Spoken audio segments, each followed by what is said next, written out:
Avec notre invité Succès Masra, opposant tchadien. Vous êtes à Paris en ce moment, vous étiez en exil et vous comptez repartir au Tchad. Je vous pose la question, pensez-vous que la France va se redéployer au Tchad? La France ne devrait pas devenir un sans domicile fixe en déménageant d'un pays à un autre. Je crois que le véritable domicile des forces françaises, c'est ici à Paris. Et un peu d'histoire, le général de Gaulle qui a fait appel à mes ancêtres, aux tirailleurs tchadiens et sénégalais, pour aider à libérer la France, après quelques années, a demandé aux Américains de quitter Paris. Ça n'a pas empêché aux Français, aux Américains de demeurer des alliés, mais en bâtissant sur des bases nouvelles. Il faudrait que la France entende cela. En politique, les symboles sont importants. Il y a des symboles dont la France a besoin de se débarrasser aujourd'hui. Les nouvelles générations les demandent. C'est une intelligence pour regarder l'Afrique 3.0 avec les loupes, non pas du XXe siècle.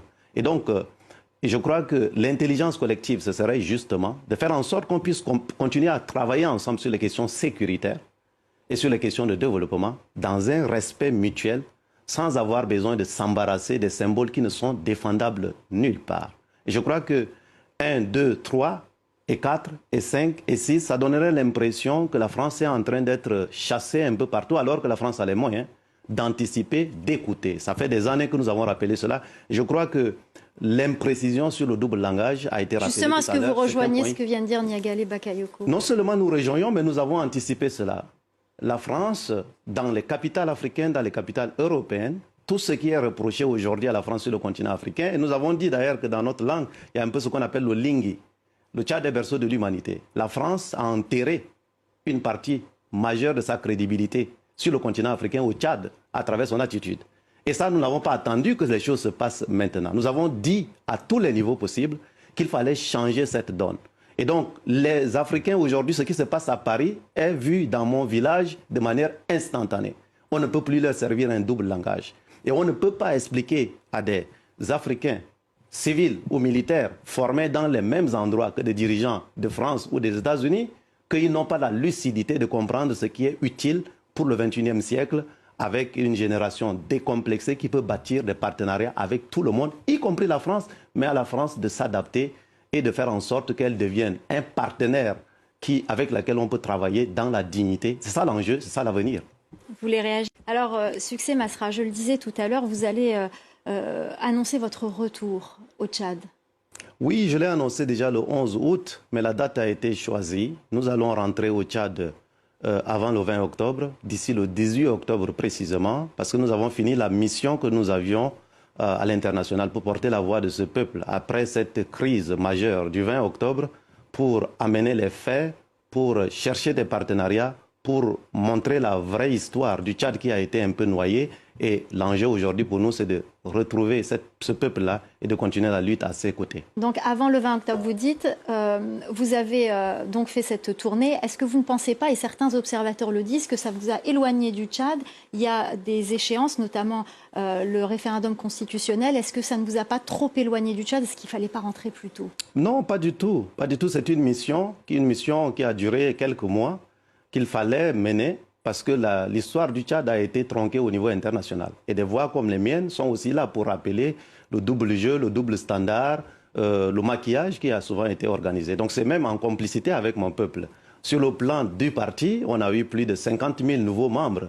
Le parti a un ancrage incroyable. Donc cette lutte, oui, les transformateurs, ça continue. Donc nous restons cette force politique majeure. C'est un travail qui a été accompli à l'international. Ce travail est terminé et je repars auprès de mon peuple avec l'espoir que nous pouvons trouver un accord de réconciliation sur la base de la justice et de l'égalité. Justement, où en est le dialogue national?